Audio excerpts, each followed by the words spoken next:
That is the signature for David Aldana, one of my favorite motorcycle racers of all time, and I'm super excited to get his signature on my Kramer 690 race bike, among a bunch of other people.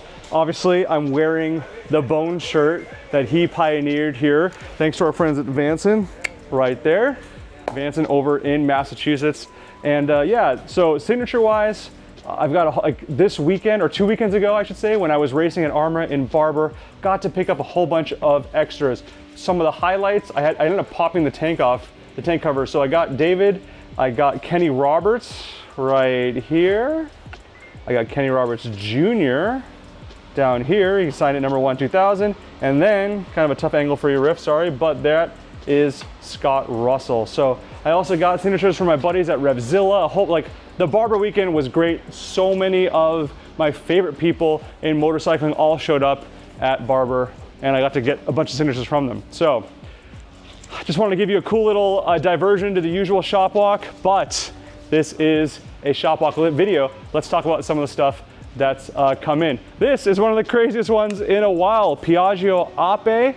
It's the three-wheeler used for commercial purposes all around Italy, all around Europe, less so in America, but a really wonderful client just showed up today on this. She had an issue with her tire, but she also mentioned, oh, hey, the thing, it's carbureted, it only runs on choke. Well, okay, if you want, we can help fix that. So we're doing that. Obviously right now, the gentlemen are handling the flat tire. She had a replacement tire, a Shinko white wall right here.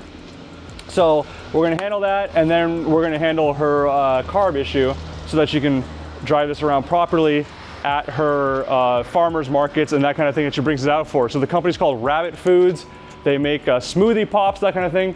I know it's the kind of thing that my girlfriend's into. If you're into that kind of thing, you should check them out. So let's talk bikes. Back over here in the service bay area, we've got this Aprilia Tuono Racing. This actually sold on our auction site, but the client wanted to just do a couple, or the seller, I should say, wanted to do a couple of little things to it before it. I am laughing because we're about to talk about what just happened here. You know, want to do a couple last things before it's shipped out, just make sure it's real nice for the new owner. Okay, so the reason I was laughing is this bike. What, all right, here, I got the mic, so I'm gonna walk next to you, but what just happened, my friend, when I was over there? All right, so customer states that the injector stayed open.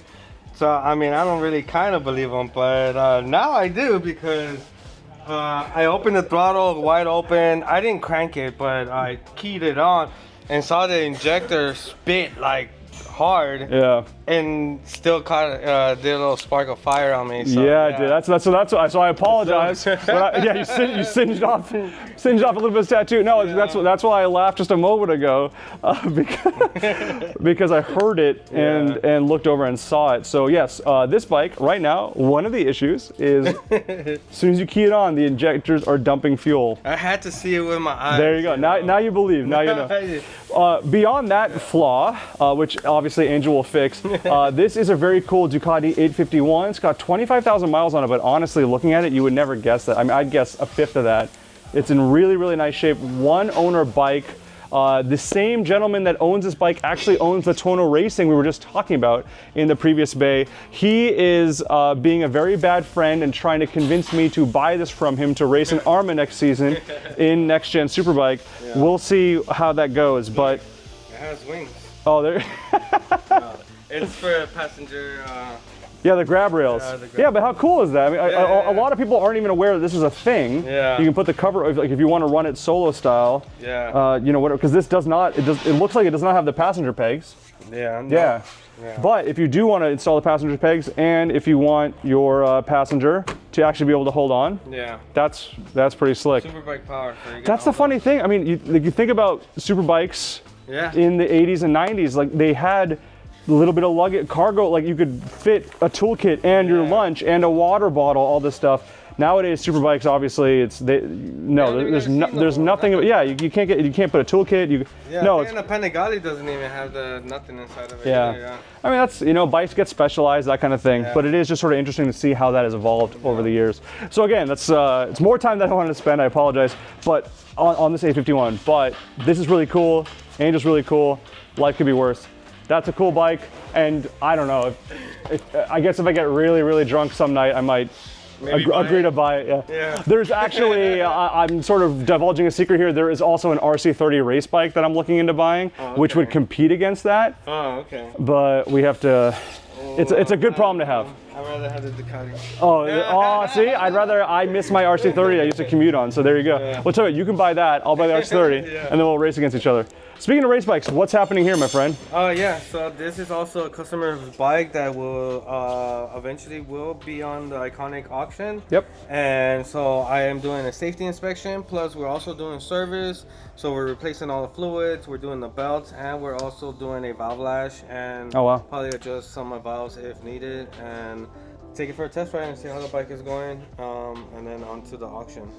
There you go. This one is actually owned by one of our investors, so clearly Angel's doing a whole bunch of work to this. Yeah. It says 999R on the sides. It is actually a 999S, but it does, I mean, this is pretty sweet. It's ready to go as a race bike, and it does come with some, not everything, but some of the stuff that you would need to turn into a street bike if you wanted to do that. Yeah. So, all right, thank you, buddy. Angel, as always, representing Kawasaki, but only working on Ducatis. So good, so good work on that. Over here, Yanni is working on Ollie's old bike, the 996 Super Hawk, or the Super Chicken, or whatever you want to call it. Ollie's laughing over there. Ollie obviously sold this one because he was able to pick up a ZRX. Not just any ZRX, this is ZRX, because Ollie is a ZRX man at heart. So don't judge him too hard. Ollie forgot that there's new bikes that are made since 2005. He is working on some cool stuff. We'll start with this one actually, if you don't mind. Sorry, Riff. This is a Suzuki Gixxer 400 that one of our investors bought.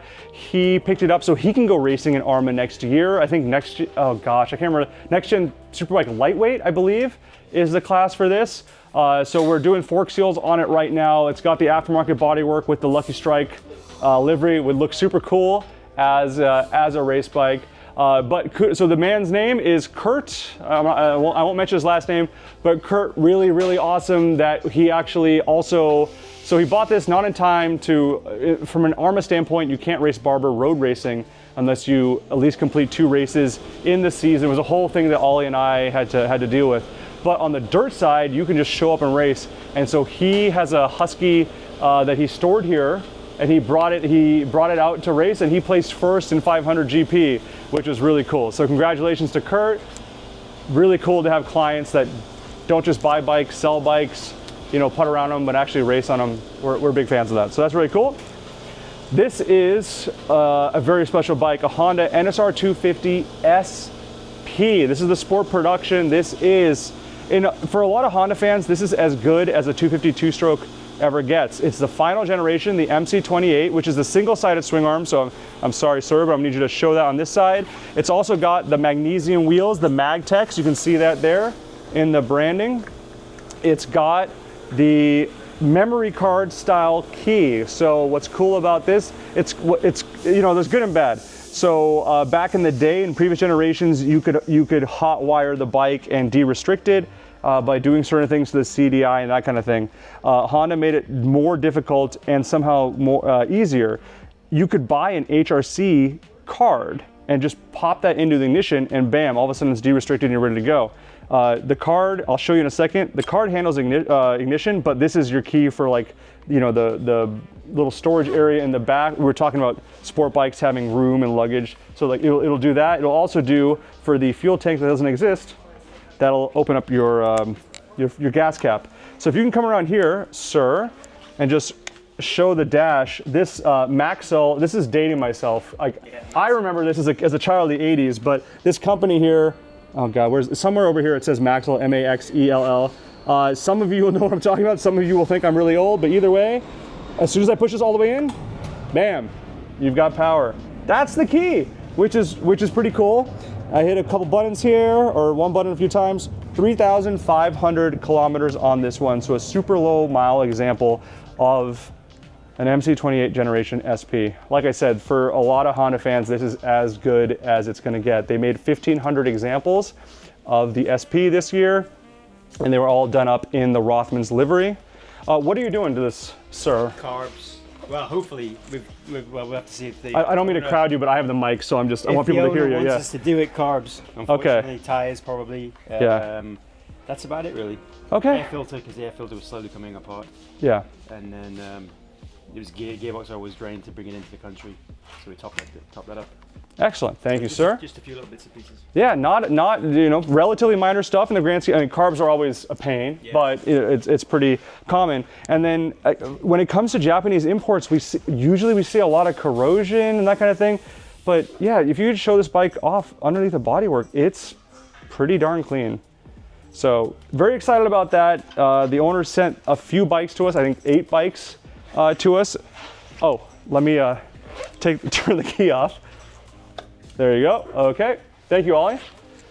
So the owner sent that and a few other bikes to us for us to put up on the auction site, and he did well. However he found these, or whatever you want to call it. This is another one. This is an NC35, a Type 2. This is the later gen of the NC35.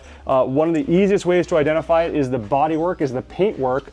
The Type 1s, the early ones, the first 2 years had white RVF on the side. The later 2 years had yellow RVF on the side.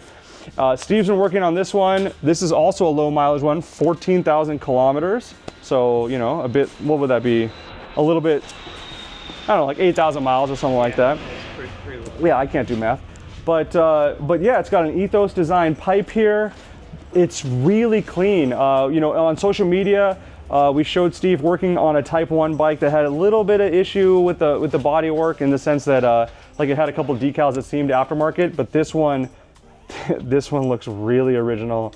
They found a good one. All right, it looks like the professor is firing up the battery booster, because maybe you can fire it up for us, sir? Yeah, we'll see. Let's hear it. Oh my God.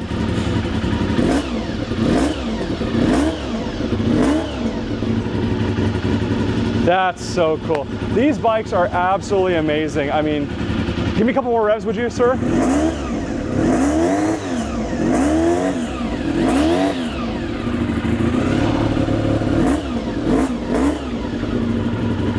There you go. Oh, and the brake lights work. Oh, does the horn work? There you go. Sure it does. Yeah. And this switch works too. And the high beam switch works. Yeah, usually those get gummed up and that kind of thing. But yeah, so this is, I mean, the NC35s are really cool. Never officially sold. They never officially sold in the United States, so it's hard to find them here, and it's definitely hard to find them in this condition. So I think, yeah. I've never seen one this nice. Oh, that's coming from the professor. So those words have some weight behind them. This is going to be a cool one. We're really excited about the auction when it goes up. And gosh, I guess that's pretty much it. Thank you, as always, for your help. Only thing I can see missing on this is the little rubber piece for around here. Oh, yeah. I think I have one. Well, see, there you go. Steve's got it all taken care of. Thank you to Steve for his work. Thank you for watching. If you have any questions, as always, please let us know in the comments, and we'll see you on the next video.